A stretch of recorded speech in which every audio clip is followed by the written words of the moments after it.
So now we have completed this portion. You will receive at the end of completing that form with the irs.gov, your EIN number if you ask for a PDF. Do not have them mail it to you.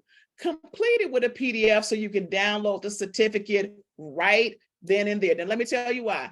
Because I have never received in the mail my dang on certificate with my EIN number on it. And all the times, and I have 10 LLCs, I have never received a certificate in the mail. I've always downloaded the certificate from the irs.gov's website. I printed it out. Like I said, we're going to run over, guys, because I need to make sure that we were done with this portion. Now, I did this for my client because he didn't want to do the LLC himself.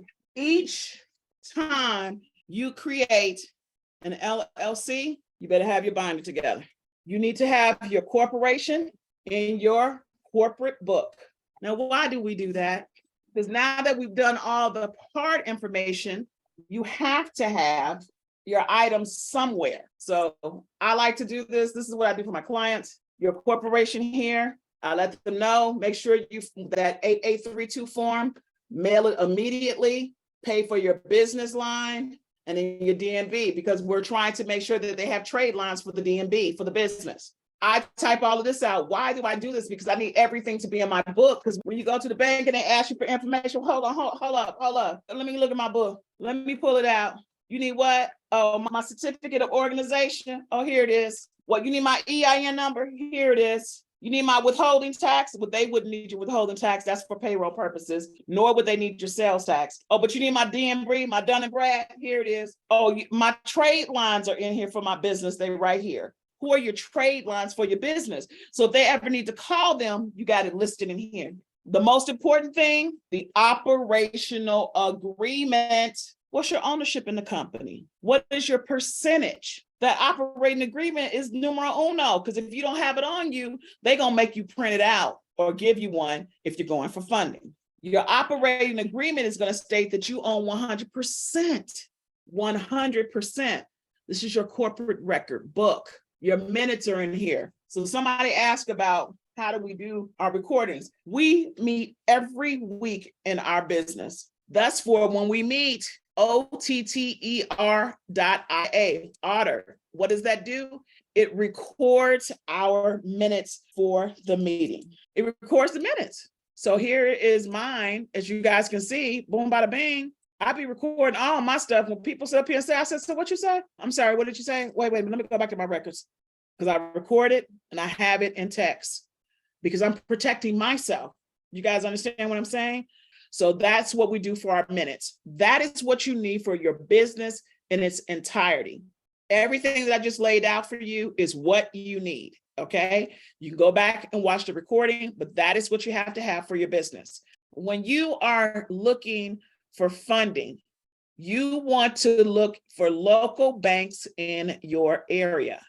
Number one, local banks in your area. Establish a relationship. Now, how do you establish a relationship with the banks in your area? 50 in checking, 50 in savings for personal. If you decide to open a business account, 50 in checking, 50 in savings, business.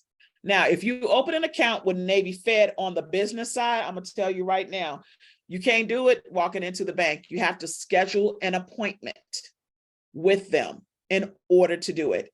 You cannot just open a checking account for a business account inside of Navy Fed.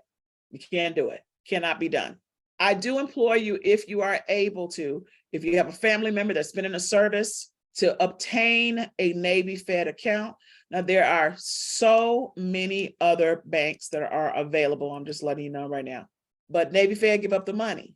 They give up the bucks. But there are other places that give up the bucks too. So you're going to check in your area for Navy Fed. You're going to open an account and you're going to then apply for a credit card.